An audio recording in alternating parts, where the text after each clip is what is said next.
Sampurasun para mitra, kalintang bingahna tiasa tepang deui dina acara Pani Ismana di kanal YouTube YKB Bahasa Sunda.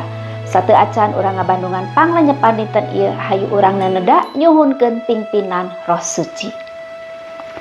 Nun ama nulinggi di sawarga abdi sadaya nyuhunkeun pingpinan Roh Suci kangge nuyun abdi sadaya dina ngalenyepan pangandika Gusti. Berkahan abdi sadaya supados tiasa ngregepkeun sareng ngalarapkeunana dina kahirupan sadidinten. Pandeda ieu disuhunkeun di lebet asmaning Gusti Yesus Kristus. Hatur nuhun Gusti. Amin. Para mitra, lenyepaneun urang dinten ieu dicuta tina buku renungan wasiat anu dijudulan Jalan Garinjul Jalan Kahirupan. Dumasar serat Ibrani pasal 2 ayat 10 dugi ka ayat 18. Sareng nas nu janten puseur panglenyepan urang nyaeta ayatna nu ka-18 anu unggalna kieu. Ku jalan kitu anjeunna tiasa nulung ka sakur anu keuna ku cocoba, lantaran anjeunna oge geus nandangan cocoba jeung sangsara. Para mitra, dinten kamari pangandika Gusti ngunggalkeun perkawis tarungna Gusti Yesus sareng kainsananana, kamanusaanana. Posisi Gusti Yesus teh tiasa kenging atanapi kawon. Dinten ieu serat Ibrani nandeskeun rehna posisi tiasa kenging atanapi kawon eta ngajajab Gusti Yesus kana kasangsaraan. Gusti Yesus nandangan sangsara jalaran cocobi.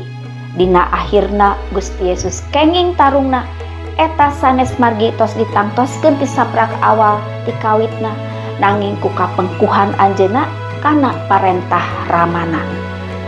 Para mitra, ampir teu aya umat mi iman nu jalana mulus rata.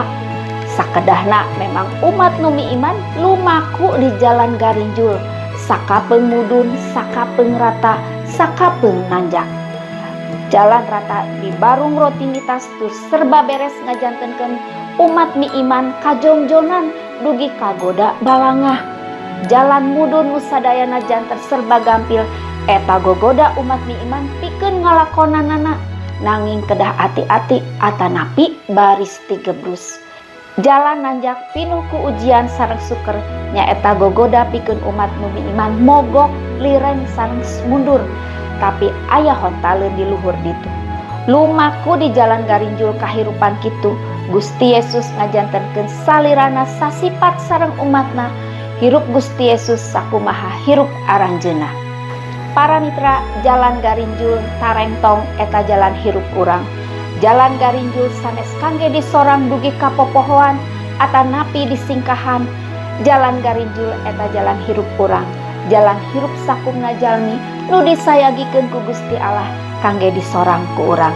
Hayu urang ngadoa.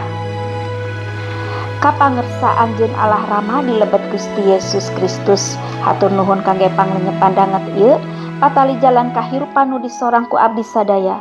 Jalan garinjul tarengtong jalan kahirupan nu sesah nu memang kedah disorang dina lumaku di alam dunya. Pamugi guaran ieu janten berkah kangge abdi-abdi sadaya nu niatkeun iman abdi sadaya dina ngalakonan kahirupan sadidinten. Nyuhunkeun Roh Suci teu weleh ngauban abdi sadayana. Hatur nuhun Gusti, paneda sareng pangdoa ieu disambat sareng disuhunkeun di lebet asmaning Gusti Yesus Kristus. Amin. Para mitra, rupina sakitu anu kapihatur panglenyepan dinten ieu, pamugi tiasa janten berkah kangge urang sadayana. Ulah hilap subscribe, like sareng bagikeun kanu sanes. Margi ku hal kitu para mitra tos ulu biung dina ngamasurkeun Injil kasalametan sasarengan YKB. Gusti Yesus ngaberkahan. Cag heula.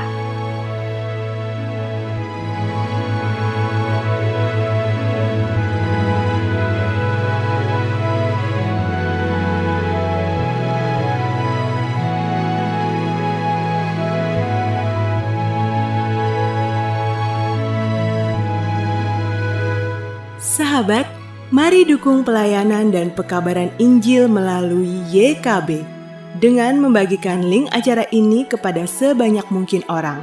Dukungan juga dapat saudara lakukan dengan mentransfer dukungan finansial ke rekening BCA ke nomor 450 305 2990 450 305 2990 atas nama Yayasan Komunikasi Bersama.